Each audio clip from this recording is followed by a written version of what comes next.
Oh hey y'all, how's it going? Fatty here, and in today's video I'm going to show you how to tame the Amargasaurus, one of the brand new dinos on Lost Island. There has been a little bit of confusion how to best tame it, and I think I found the perfect method, so let's not waste any more of your time and jump straight into it.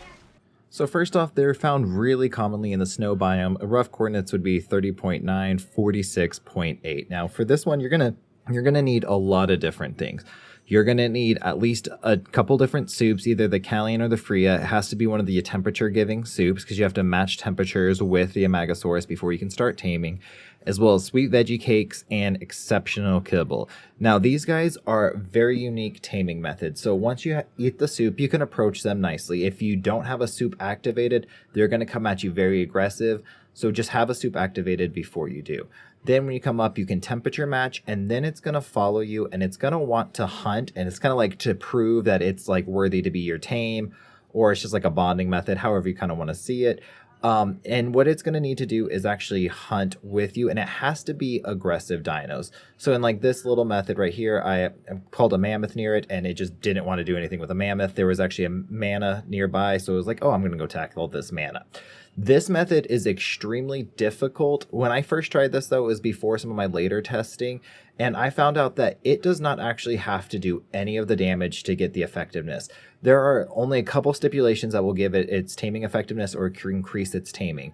It has to be, you have to kill an aggressive dinosaur that's naturally aggressive near it, and that the higher the level of the dinosaur and like the more aggressive of the dinosaur, the better the taming effectiveness is. But it does not have to hurt the dinosaur whatsoever. So in a lot of these tests, I kept on having it where it was getting too much damage and it would get hurt, and then the taming would stop. Another method I saw a lot of people do is put it in a trap, but if you go too far away and come back, then the whole process has to start over again.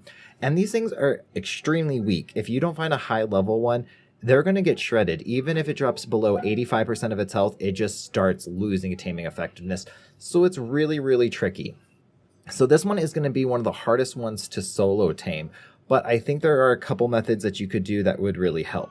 So if you have a better dinosaur like a Giga, a Rex, or something that can do a lot of damage really quick, you can actually lead it around on that dinosaur, just killing stuff really quick near it, and it's going to just be fine, and it's going to get those levels.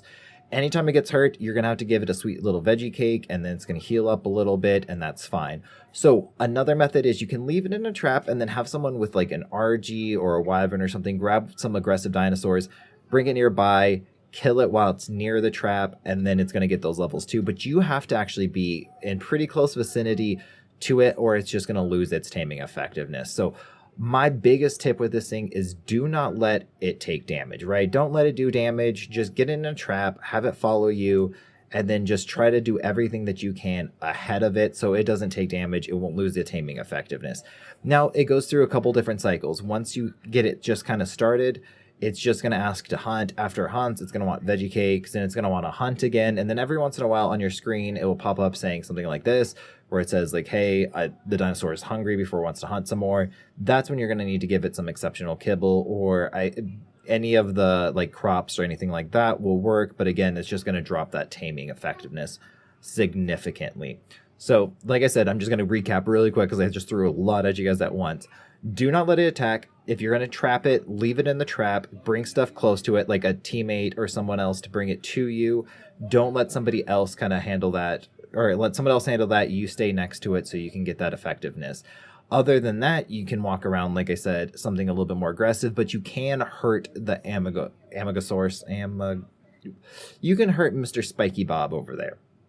So be really careful. If you're just going to walk around on Giga, you got to make sure you're not going to bite it, because like I said, these things are pretty squishy and you're going to kind of one-tap them if you do. So trap, one person stay near it, have the other person bring in some aggressive dinosaurs. A lot of the things that are aggressive in here just kind of wrecked it, right? You're in the snow biome, so you're going to deal with a lot of Uties, a lot of Daeodons, Carnos, direwolves that come in packs. So a lot of those things are just a little bit too much for these things to handle. So like I said, trap, bring it close. Other than that, you get some really, really sick abilities with this one. If you're on its back and you hold C, you can kind of switch between the different abilities. So you have a fire one, you have an ice one, and then you have one that reduces damage. So these guys are going to be huge for base defenses or even raids when someone's kind of coming out, because you can fling things around pretty far and just leave those status effects. Now you're able to break them. So if you are in a defense and you're trying to, get away, you can break the spikes, and it does help lower the time that it's going to be there. But you can spit these spikes pretty quickly. I tamed a pretty low level one here and had 18 spikes, and it was constantly regenerating those spikes.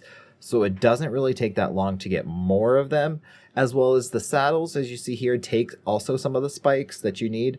Now the cool thing is, if you come up and you hold E on it, or you access the radial menu for you console players, you can actually retrieve some of these spikes, and it just acts like as it was spitting out a spike on its very own. So if you're going to need some for saddles, because they only last 30 minutes, this is a great way to do that. You can just kind of pull them off and then be able to use it to make the saddles. So I hope this guy's helped. This is a really tricky one. I did a lot of testing. So like I said, dino level really does matter, and the type of dinosaur does help with the taming effectiveness, or not the taming effectiveness, the taming speed and how much it's going to gain. But again, it's that risk versus reward. If you bring in something too close, it could kill it. So just keep it a little further. If you kill it, it does not make a difference as long as you guys are still close together. Thank you guys as always for watching. I hope you guys enjoyed, and I will catch you guys in the next one. Peace.